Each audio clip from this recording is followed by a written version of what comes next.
Hello, this is Unsolicited Steph. I have a video for you today that probably doesn't really relate to giving you any sort of advice, but I just felt like making it. Today I'm going to be making from scratch a dress without a pattern. Well, kind of with a pattern, but kind of not.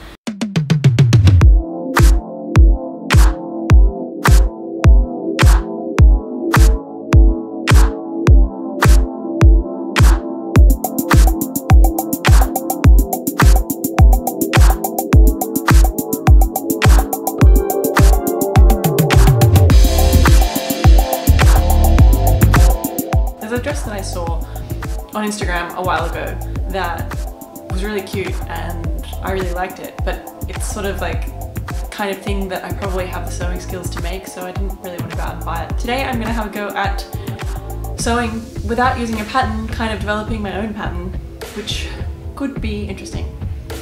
I haven't really made anything without a pattern before, except for I think one dress, which I'll show here. And that was really simple because I copied it from a dress that I already had. Whereas this dress, I'm going to use a little bit of a pattern to get the rough shape. I made a quick sketch of the dress kind of shape that I want to make. I haven't done a pattern making course or anything, so I'm just using basically my experience from sewing to figure out what it is that I have to do. I also borrowed a pattern from my mum, which is of a dress that I made a really long time ago. I think it might actually be the first dress that I ever made almost fully on my own. I think my mum helped me put the zipper in. It's something that I actually still wear sometimes, so it is here and it's really cute, and I am stoked that I made this 15, 16 years ago, and A, it fits, B, it's still my style, which is pretty cool, and it's really cute. I'm really proud of myself for making that dress. Well done me. I don't really know what this video has to do with giving anyone any advice. Maybe you'll just enjoy the soothing process of me making something and then coming along on the journey with me and find out how it turns out. Alrighty, let's go.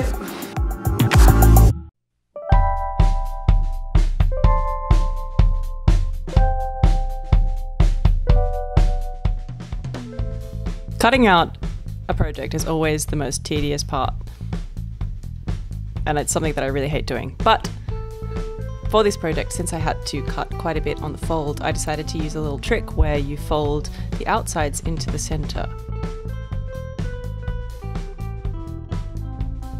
My front and back pieces were essentially just the same thing, so I cut out one and then I used it as the pattern piece for the other one. I used the front piece from the pattern that I borrowed from my mum as a guide, and then I also used a tank top which I laid on top to give me an idea for the shape of the armhole. I just used a fabric pencil to basically roughly sketch out the line and then made sure that the measurement was kind of right against my body using a tape measure.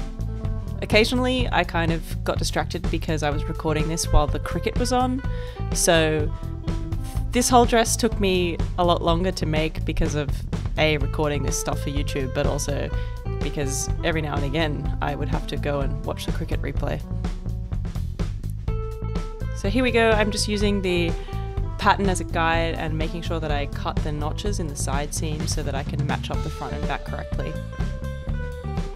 As you can see, I just kind of guessed for the end of the dress.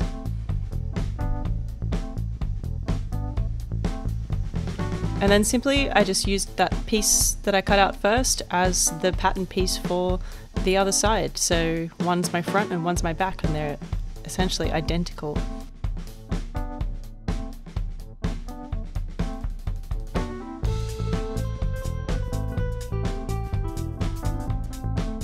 Cutting those notches is really handy at the end of the day when you're trying to line up things on the side seam. The next thing I did was I used the pattern piece from the same pattern as a guide for the flounce, but I made it longer and I made it much wider, since the dress has got a kind of a different proportion to the one that's with the pattern, and used my trusty rotary cutter just to cut out this huge piece twice. Again, I just used the first piece as the pattern piece. You can always cut off some, you can't reattach fabric, so I just went with something bigger than I might need because I had heaps of fabric for this project. So using the front and back pieces that I'd already cut out, I used that neckline and armhole and shoulder as a guide for the facing pieces. So I just basically pinned on the pieces that I'd already cut out and used my rotary cutter to cut around those pieces. It was pretty quick and easy. And then at the end, I also did that bit where you kind of make it curvy along the bottom, because that seems to be what happens in normal patterns, I guess.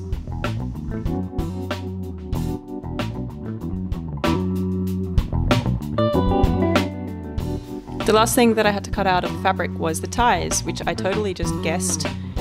I used the shoulder cut as a guide for how thick they should be, and then I just went ahead and cut them out. I thought I'd run out of fabric and I was getting really worried, but then I discovered that I'd put some on the bench because I was distracted by the cricket, as I said earlier. And to give these the effect that I wanted, I just made sure that they were quite long so I could always shorten them later in case I needed to do that. And then I just cut off the corner to give it a nice little point, and there you go. That's all the fabric cut out. Thumbs up. Well done me. Kawaii.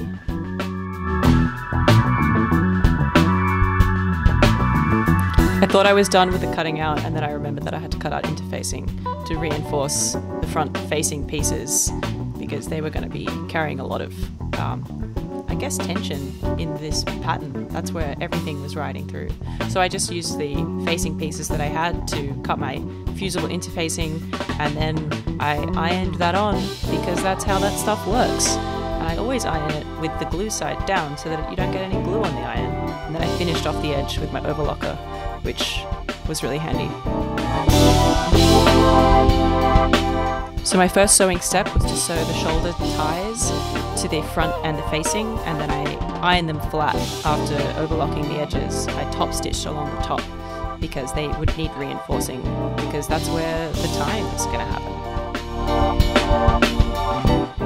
So the next thing that I did was sew the front to the front facing and the back to the back facing, which took quite a bit of time because the ties were super duper long.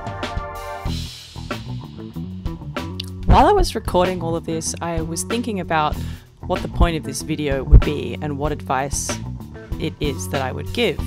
And basically I wouldn't have had the confidence to do this project without the experience of sewing that I've had over the years. So I guess my piece of advice is to just draw from your experience as you go about doing things. Before pulling the ties through, I trimmed all of the seam allowances and notched the edges to make it easier to pull them through and so that they would sit more nicely. These ties were really long and they were really tricky to pull through, but we got there in the end. And then, of course, at the end, I ironed them flat because that is very, very important while you're sewing. Next up, as it says, I sewed the side seams. So I just sewed the front to the back at the sides. Then I went all the way up the facing.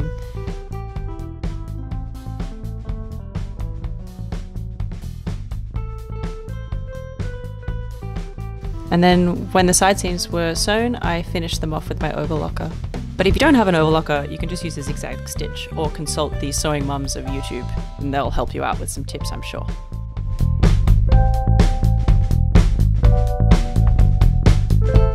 Once the dress was kind of looking like a dress, I decided to try it on to see how it was going, and that's when I realized the fatal flaw that I had made with using the tank top, but also the pattern piece that I'd borrowed, because it made for a really wide neckline. The original pattern has a gather there, so what I did was I just decided to put in some little pleats, which I marked with my fabric pencil. And then on the back, I decided to make it kind of like a shirt, like the shirt I'm wearing right there.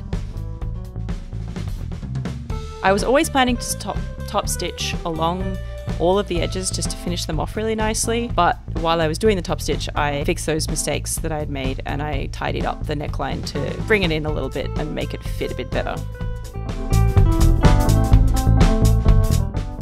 And then I gathered and stitched the flounce on the bottom of the dress. It turned out that I'd cut it pretty much spot on, and it was kind of just as gathered as I wanted it to be. So I gathered the edge using a long stitch, which I pulled through. I matched the side seams and then just eased around on the rest of the bottom edge of the dress and sewed that on, covering all of the gathers, and then I unpicked those stitches that made the gather pieces. That'll make sense to the sewers out there. And the last thing that I did was I hemmed it, which I'm pretty sure my camera ran out of battery, so it's not shown here.